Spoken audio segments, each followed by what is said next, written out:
Lyca production Subaskaran தயாரிப்பில் அறிமுக இயக்குனர் AR ஜீவா இயக்கத்தில் அனுபமா பரமேஸ்வரன் நடிப்பில் லாக்டவுன் டிசம்பர் 5 முதல் திரையரங்குகளில். கடலூர் மற்றும் புதுச்சேரியில் டிட்வா புயல் தீவிரமடைகிறது. சென்னையில் விட்டு விட்டு மழை தொடரும் என்று கணிக்கப்பட்டுள்ளது. இது தொடர்பான கூடுதல் தகவல்களை வழங்குவதற்காக சுயாதீன வானிலை ஆய்வாளர் ஹேமச்சந்தர் இணைந்திருக்கிறார். ஹேமச்சந்தர், தற்போதைய நிலவரம் என்ன? தொடர்ச்சியாக பார்த்தோம்னா கிட்டத்தட்ட ஒரு 40 மணி நேர இலங்கையின் நிலப்பரப்பு ஊடுருவலை கடந்து தற்போது காவிரி டெல்டா கடலோர பகுதிகள் நோக்கி நமக்கு டிட்வா புயல் நகர்ந்திருக்கு. குறிப்பா நாகப்பட்டினத்திற்கு கிழக்கே தென்கிழக்கே 110 கிலோமீட்டர் தொலைவில் மையம் கொண்டிருக்கு. இதன் காரணமாக நேற்று மாலை முதலே நமக்கு காவிரி டெல்டா மாவட்டங்களில் பரவலாக கனமழை பதிவான நிலையில இன்று காலை முதல் நமக்கு கடலூர், புதுச்சேரி மற்றும் அதனை ஒட்டியிருக்கக்கூடிய விழுப்புரம், செங்கல்பட்டு போன்ற மாவட்டங்கள்லையும் மழையின் தாக்கம் படிப்படியாக அதிகரித்திருப்பதை பார்க்க முடியுது. அதே போல கடந்த 6 மணி நேரத்தில் அதிகபட்சமாக காரைக்காலில் 13 சென்டிமீட்டர் அளவிற்கும், நாகப்பட்டினத்தில் 11 சென்டிமீட்டர் அளவிற்கும் மழைப்பொழிவு பதிவாகியிருக்கு. தற்போதைய சூழல்ல புதுச்சேரி, விழுப்புரம் மற்றும் அதனை ஒட்டிய கடலூர் போன்ற மாவட்டங்கள்ல மழையின் தாக்கம் அதிகரிச்சிருக்கு. இந்த மழைமேகங்கள் வரக்கூடிய மணி நேரங்களில் காவிரி டெல்டா மாவட்டங்கள் நோக்கி நகரும்னு எதிர்பார்க்கப்படுது. அப்படி பார்க்கும்போது அடுத்து வரக்கூடிய 12 மணி நேரத்திற்கு ஒட்டுமொத்தமா மத்திய கடலோரம் மற்றும் அதனை ஒட்டிய காவிரி டெல்டா மாவட்டங்களான புதுச்சேரி, கடலூர், மயிலாடுதுறை, காரைக்கால், நாகப்பட்டினம், திருவாரூர், தஞ்சாவூர் மற்றும் அதனை ஒட்டியிருக்கக்கூடிய விழுப்புரம், பெரம்பலூர், அரியலூர், திருச்சி போன்ற மாவட்டங்கள்ல பரவலாக கன முதல் மிக கனமழையை நம்ம எதிர்பார்க்கலாம். சென்னையை பொறுத்தளவிற்கு விட்டு விட்டு மழை தொடங்கும்.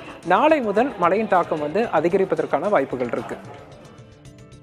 ஹேமச்சந்திரன், நம்ம இப்போ பார்த்தோம், சென்னை, புதுச்சேரி போன்ற இடங்கள்லாம் கடல் சீற்றத்தோடு காணப்பட்டது. நமது செய்தியாளர்கள் அங்கிருந்து கள விவரங்கள்லாம் தொடர்ச்சி சொல்லியிருந்தாங்க. இன்னும் போக போக இன்னும் அதிகரிக்குமா காற்றின் வேகம்? மழையின் தீவிரம் எப்படி இருக்கும்? குறிப்பா பார்த்தோம்னா நமக்கு மிக அருகில், அதாவது காவிரி டெல்டா கடலோர பகுதிகளில் புயல் மையம் கொண்டிருக்கு. இந்த புயல் தொடர்ச்சியாக புயலாகவே வடக்கு நோக்கி பயணிக்கும் அப்படின்னு எதிர்பார்க்கப்படுது. இதன் தாக்கத்தினால நமக்கு வரக்கூடிய மணி நேரத்தில் கடல் சீற்றம் என்பது மிகவும் அதிகரித்து காணப்படும். அதே போல தரைக்காற்றின் வேகம் வடகடலோர மாவட்டங்கள், காவிரி டெல்டா மாவட்டங்கள்ல மணிக்கு 40 முதல் 50 கிலோமீட்டர் வேகத்தில் வீசுவதற்கான வாய்ப்புகள் இருக்கு. கடல் கொந்தளிப்பும் அது தரைக்காற்றின் வேகமும் நமக்கு டிசம்பர் 1ஆம் தேதி காலை வரைக்கும் நீடிக்கும். தற்போதைய நிலையில அடுத்த 18 மணி நேரத்திற்கு காவிரி படுகை மாவட்டங்களான கடலூர், மயிலாடுதுறை, காரைக்கால், நாகப்பட்டினம், திருவாரூர், தஞ்சாவூர் மாவட்டங்கள்ல மழையின் தீவிரம் என்பது அதிகமாக இருக்கும். சென்னை, திருவள்ளூர், காஞ்சிபுரம், செங்கல்பட்டு போன்ற மாவட்டங்கள்ல விட்டு விட்டு மழை பதிவாகும். நாளை இந்த புயல் தொடர்ச்சியாக வடக்கு நோக்கி சென்னை நோக்கி நகர தொடங்கிய பின்பு சென்னை, திருவள்ளூர், காஞ்சிபுரம், செங்கல்பட்டு, புதுச்சேரி, விழுப்புரம் அதனை ஒட்டிய நமக்கு ராணிப்பேட்டை, வேலூர் போன்ற மாவட்டங்களையும் மழையின் தீவிரம் படிப்படியாக அதிகரிப்பதை நம்ம எதிர்பார்க்கலாம். சென்னையை பொறுத்தளவிற்கு டிசம்பர் 1ஆம் தேதி காலை வரைக்கும் பரவலான கன முதல் மிக கனமழைக்கான வாய்ப்புகள் இருக்கு.